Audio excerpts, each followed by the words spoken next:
Happy Halloween, everyone. I hope you've had a fantastic Halloween season, and I hope you've enjoyed the 13th annual Halloween special. As has become the tradition over the past few years, on Halloween Day, for the last video in the special, I wear my Halloween costume from this year. And this year, I went as Bob from One Battle After Another, Paul Thomas Anderson's excellent new film. And I gotta say, this has inspired me greatly over the next few years to choose a Halloween costume that is this comfy. One person throughout all of Trick or Treat correctly guessed who I went as. I think everyone else just thought I dressed this way, which honestly is not that much of a stretch. As great as it would be to wear these for the entire video, I just don't think I can.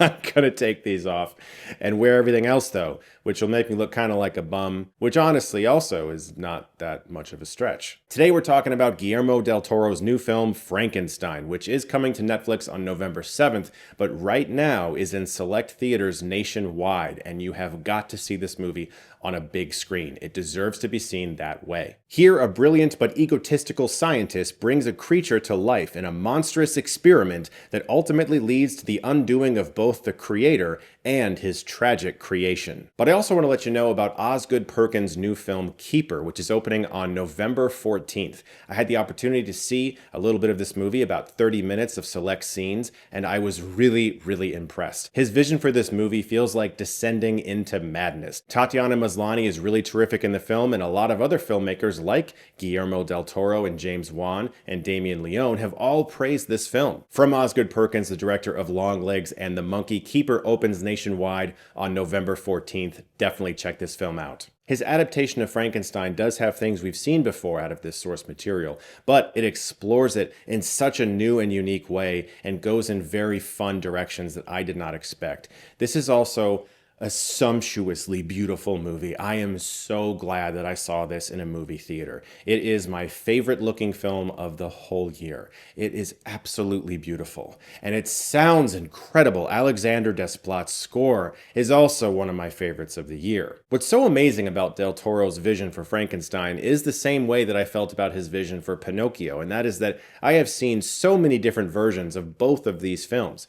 But in regards to this one, of course, the original classic from the 30s, there's the Robert De Niro version, there's the one with Aaron Eckhart. There are so many different Frankenstein adaptations, and with this film, I felt like I was seeing the story for the very first time. It feels so specifically new and unique to Del Toro's way of making a movie, and it's such a handcrafted movie. The amazing production design, the absurd sets, the costumes. I felt like I was watching a movie that was coming out in the late 90s or early 2000s, where Hollywood used to give real money to films like this all the time, and you could go to the theater and really just be completely swept away by a vision from a great filmmaker. And this is the best thing that I'll say about what Netflix is doing right now, is they are giving really great filmmakers humongous budgets to make their movies, and then giving them a small theatrical release. Martin Scorsese has gotten to make some of his films that nobody else wanted to finance, and now Del Toro has finally gotten to make Frankenstein. And I'm happy that Netflix is allowing a lot of these great auteurs to make their films. Oscar Isaac is terrific as Victor Frankenstein. You feel his obsession, you feel his passion for it,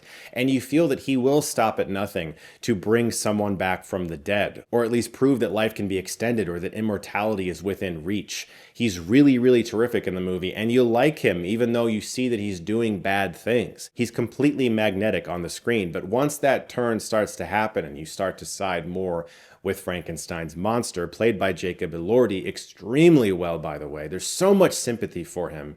You really do start to look at Victor Frankenstein in a different way, and Oscar Isaac plays all of it so well. Elordi is great as Frankenstein's monster. I cared about him. He emoted very well throughout all of this makeup. You could really feel the human coming through it. On that makeup, it's a Guillermo del Toro film, so it's incredible. This movie, in every way, is just not the type of movies we see anymore. The structure of this film feels very unique to Frankenstein as well. This idea that Victor is explaining his version of events, and then you see Frankenstein's monster give his version of events. I really appreciated this approach, and I just thought it was an absolutely remarkable movie, and I loved seeing this film in a theater. It really rejuvenated me and just reminded me how much I love big movies like this. I love indie film and I will always be waving my flag for indie film, but these gigantic movies that we just don't get to see that much anymore, man, I am so glad that Del Toro got to make this movie because he was clearly the perfect person for it. If you have not yet seen Frankenstein in the theater, please go check it out. It is wonderful. Also, thank you so much for watching the 13th annual Halloween special. We did it, guys.